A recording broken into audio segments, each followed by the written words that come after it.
Bonjour les amis, nouvelle vidéo aujourd'hui pour retrouver l'ancien DRG Hubert Merty qui va nous parler de l'affaire Marlex. Et c'est extrêmement important bien sûr, de ne pas oublier, mais surtout d'en reparler. Mais juste avant de l'écouter, n'oubliez pas de vous abonner, le pouce, le commentaire, le partage, le boost de la vidéo. J'ai fait une petite erreur l'autre fois, je vous avais dit que sur la chaîne de la foi que vous retrouverez en collab, il vous suffit de cliquer pour vous abonner, eh bien il y aurait que 2 vidéos par semaine, le mardi et le jeudi à 20 h. Eh bien il y aura une vidéo par jour, tous les soirs à partir de 20 h sur des sujets bien sûr très éloignés de ceux que je fais sur la chaîne principale. N'hésitez pas d'ailleurs à me suivre sur Telegram, vous avez le lien en description bien sûr sous la vidéo pour ne louper aucune nouvelle. Et puis n'hésitez pas aussi à soutenir mon travail, ça se passe sur Tipeee, vous avez également le lien en description sous la vidéo.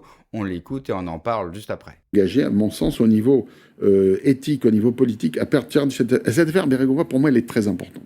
Elle est très importante parce que elle marque une collusion, un accord tacite entre droite et gauche qui ne peut plus rien dire, entre ceux qui ont une volonté de travailler dans l'honnêteté et la probité, et les autres qui sont tombés petit à petit dans des pactes de corruption dont on voit les effets dévastateurs 30 ans plus tard. Voilà. Le pacte de corruption, c'est aussi le nom d'une sorte d'opération qui a été mis en avant d'ailleurs par le travail de Fait Documents sur ce qu'a réalisé la Macronie et Emmanuel Macron avec l'affaire Alstom et aussi d'autres. Oui, bien sûr. Et il y a un autre suicide, là, lui récent, malheureusement, qui a fait du bruit au moment de son apparition, mais qui aujourd'hui n'avance pas trop en termes d'enquête.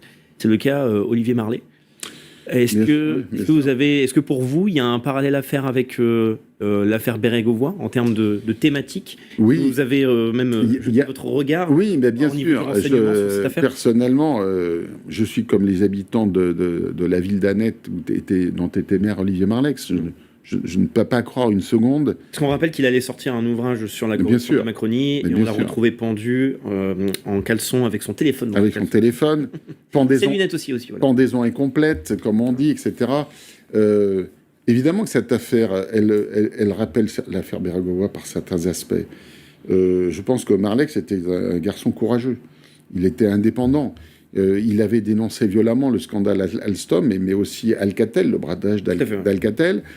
Il voulait déposer une proposition de loi pour retirer la mainmise de l'arme nucléaire au seul président de la République, en disant que, vu le danger que Macron représente en voulant passer la supervision de l'arme nucléaire, la partager avec l'Allemagne, que c'est quand même un danger important pour notre sécurité à nous.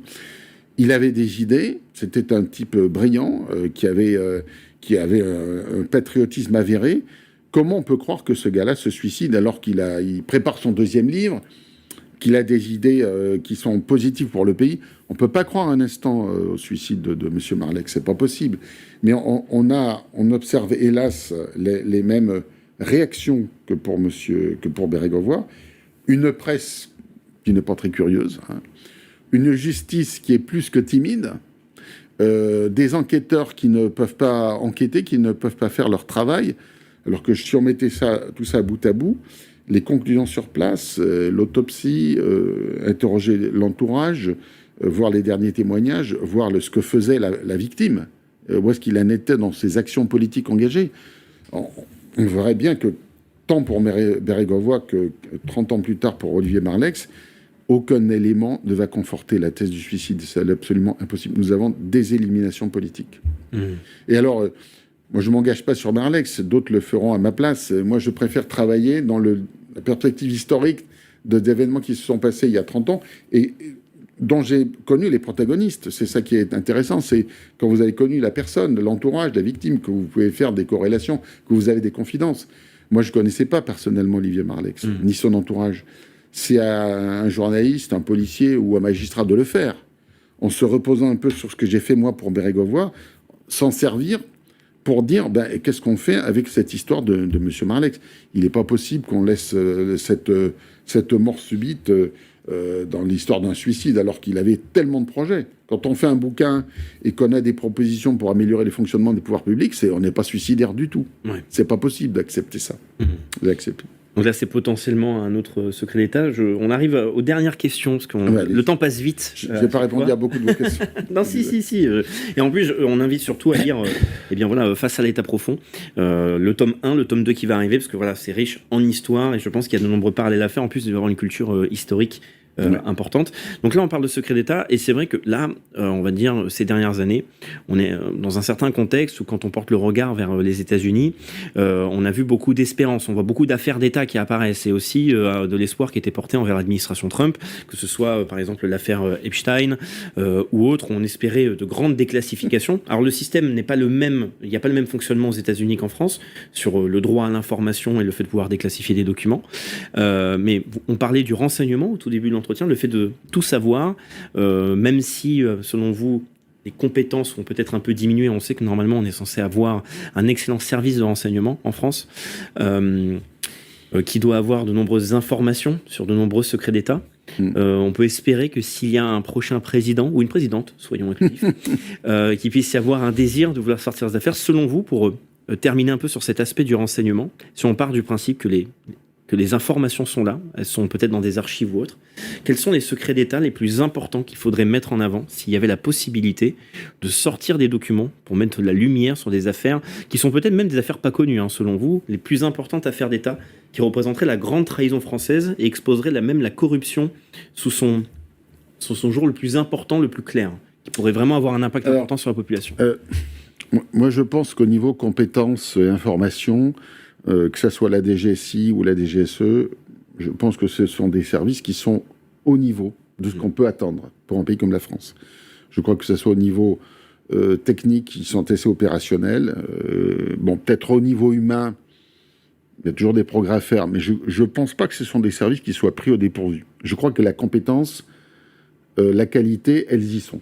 Que ce soit à Mortier ou à Levallois, il y a la qualité et la compétence. En revanche, après, c'est l'orientation politique qu'on a fait. Bon. Alors, si on veut ouvrir des dossiers clairement, et puis savoir où on en est, moi, ce qui me choque le plus, c'est le bradage de nombreuses entreprises françaises à l'étranger. Parce que c'est ce que dénonçait Marlex avec Alstom. C'est Alcatel, c'est Technip, et c'est d'autres entreprises. Le tissu vif, le tissu vivant du savoir-faire français, de l'ingénierie française, qu'on a petit à petit perdu, qui a été pillé par des actions inconséquentes, irresponsables de certains. Mais c'est pas moi à ouvrir les dossiers, ça sera à d'autres à l'ouvrir en cas d'alternance politique. Sans faire de vengeance stupide au premier degré, mais en voyant clairement qui a fait quoi dans tel dossier et contre l'intérêt national. Parce que visiblement, il y a des dossiers à rouvrir, ou à ouvrir. Parce que quand on regarde tout ce qu'on a perdu en savoir-faire technologique, en compétences en matière nucléaire ou d'autres, il y a vraiment des dossiers à ouvrir. C'est clair. Ça va être un travail peut-être de 1, 2, 3, 4 ans. Ce sont des enquêtes sur la durée. Comme je dis, c'est des enquêtes sur la durée. Mais si on veut retrouver notre compétitivité, notre confiance, et retrouver aussi notre autorité, une autorité française que nous avions, qu'on a perdue, à cause de dirigeants petit à petit déficients qui finissent au tribunal. Attendez, quel exemple on donne, le Sarkozy, excusez-moi, vous ne croyez pas qu'on en prend plein la tête? C'est un procès qui est mérité. Parce que, attendez, les faits sont là. On ne peut pas être condamné à plusieurs reprises à être éternellement innocent. C'est pas possible. Ça voudrait dire que les juges, ils font mal leur travail. Ben non, pour une fois, ils font bien leur travail. Et tant mieux. Et tant mieux pour tous. Mais il ne faut pas qu'ils s'arrêtent là. Parce que je pense qu'il y a encore autre chose à faire. Il y a encore d'autres fils à tirer. Notamment sur l'affaire Marlex, où il y a encore beaucoup de fils à tirer. Je pense que nous sommes beaucoup à ne pas croire à la fameuse thèse du suicide. C'est vrai que c'est étrange, toutes ces personnes-là importantes, toutes ces personnes qui étaient au courant de choses, qui avaient sûrement des preuves, ces personnes-là qui étaient trop bavardes, je ne sais pas, mais qui avaient à cœur, effectivement, il l'a très bien dit, il était de l'autre camp et il avait à cœur de dire ce qu'il pensait. Et il devenait gênant. Surtout que cela touche directement le président de la République, qui n'a pas envie, j'imagine, de finir comme Nicolas Sarkozy, c'est-à-dire avec une quinzaine de procès ou un bracelet électronique ou de faire 15 jours en prison. Mais il était important de revenir sur cette affaire-là, il était important pour moi d'en refaire une vidéo, car il ne faut pas oublier Olivier Marleix et les autres, hein, parce qu'on a eu toute une série de disparitions. 3 en l'espace de quelques jours, quelques semaines, qui suivent bien sûr l'affaire Marleix. Là aussi, des suicides de la part de gens qui n'étaient pas connus pour être dépressifs, qui n'avaient pas forcément de problème, qui ne l'avaient même pas, qui avaient pour la plupart une famille, des enfants. Surtout qu'on retrouve Olivier Marleix dans une tenue particulière.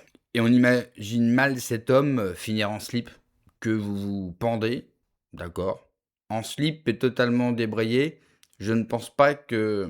Ça me semble impensable qu'un homme comme lui, aussi construit, aussi carré, aussi intelligent, avait envie de laisser ça comme dernière image, surtout que sa famille, bien sûr, allait être au courant. Donc, moi, je ne crois pas un seul instant à ça. N'oubliez pas que Marleix dérangeait aussi les services ukrainiens. On sait que les services ukrainiens ont des listes. On l'a vu récemment avec l'attentat à Monaco. Ils sont capables de venir dans des pays en Europe et d'exécuter quelqu'un. Nous sommes en bisbille avec eux.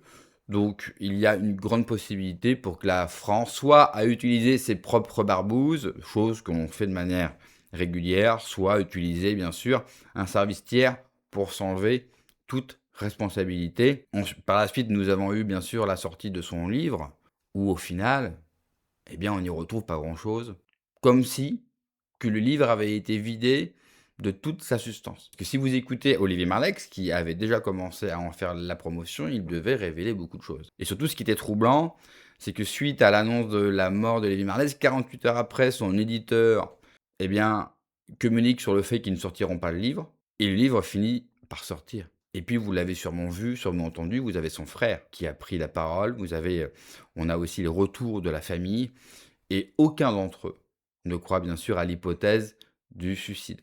Malheureusement, son frère se retrouve également dans une position délicate, car il sait ce qu'il en coûte de prendre la parole aujourd'hui en France. C'est-à-dire que au mieux, vous êtes censuré, au mieux, vous avez un procès, au mieux, vous allez perdre vos réseaux sociaux, votre compte en banque, et au pire, vous allez prendre la vie. Je pense qu'on peut aujourd'hui, je ne peux pas l'affirmer, parce que bien sûr, je n'en ai pas la preuve, mais mon instinct me dit qu'aujourd'hui, oui, on risque gros, certains risquent gros, surtout des gens comme Olivier Marleix qui, pour leur bien, malheureusement, en savaient beaucoup trop. Merci d'avoir regardé la vidéo, les amis. N'oubliez pas, comme d'habitude, de vous abonner, le pouce, le commentaire, le partage, le boost de la vidéo. Prenez soin de vous, que Dieu vous protège. Allez, ciao.